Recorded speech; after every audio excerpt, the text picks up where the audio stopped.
Brilliance Audio presents Dancing with the Sun by Bratt, performed by Christine Williams. It was springtime in upstate South Carolina, an obviously welcome discovery to the little hummingbird that danced with uncontained glee outside Sadie's kitchen window. With its brilliant ruby neck and emerald green head, the contrast it made against the stark grass was mesmerizing. It flitted around, up and down, shifting high and low around the budding rose bushes, inquisitive in its search, fluid in its movements. Unencumbered, free from burdens, it seemed.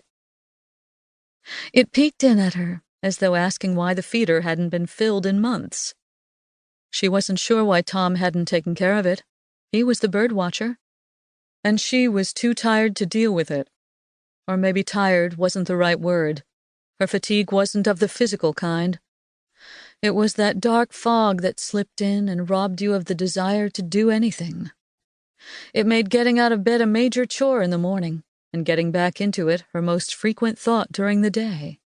She felt sure that if she'd stuck with her therapist, Lacey, and what kind of name was that for a mental health professional anyway, she would have told her she was having a midlife identity crisis.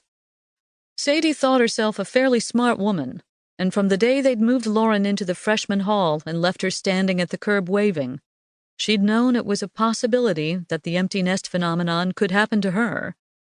Yet she'd successfully navigated through the first year Lauren had been gone, keeping herself busy with more shifts at work and less time at home.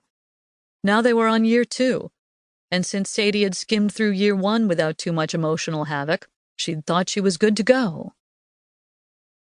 Sighing so hard it sounded like a hurricane breaking the silence, she squirmed on the hard chair and tapped her nails on the table, her eyes straying to the back door that led to the garage, where usually at this time she could hear some sort of puttering going on. But it was quiet. Too quiet. Tom was gone again. Camping. Or at least, that was what he'd said he was doing. But then these days it felt like he always had something to do to take him away from home. On one hand, she would have appreciated an invitation to join him. But on the other hand, he knew her disdain for the outdoors, so why would he even ask? So here she was, sitting in a kitchen so aggressively cleaned it was nearly hospital-like. She stared at her laptop, bored and trying to figure out what to do for the weekend. Without even realizing it, she had narrowed her world, whittled it down into such a small circle there was now no one to call, no one to make plans with. It was out of the question to call her mother, unless she wanted to engage in a conversation that said nothing meaningful as they both harbored unspoken thoughts. And besides, she'd talked to her only a week ago. She thought of Keith, the older brother she'd once idolized, who had left his job as a university professor and was living off the grid with some woman he'd met in an online preppers group. Sadie hadn't talked to him in 2 years, not since he'd tried to convince her that the end of the world was near and she needed to withdraw her savings from the bank and hide it in jars in the yard. She'd asked him if the end of the world was coming, what would she need the money for anyway? Her doubting his prophecies put her smack dab in the enemy zone, she supposed. Sadie had a few friends, but the emotional distance she'd put between her and all of them in the past decade was so vast that it would alarm them if her number popped up on their screens. She thought of her co-workers at Greenville Memorial, where she was an admissions clerk.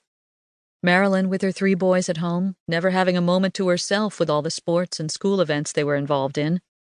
That was a woman who surely didn't have time for friends. But even if she did, Sadie couldn't get past the resentment she felt when Marilyn complained about all the things that made boys into boys. Too much laundry, or her going through a mound of groceries each week, or how much unbridled energy they carried. Sadie wanted to tell her to appreciate each tiny thing about them, but she couldn't. Her criticism froze on her tongue every single time. So she avoided Marilyn every chance she could.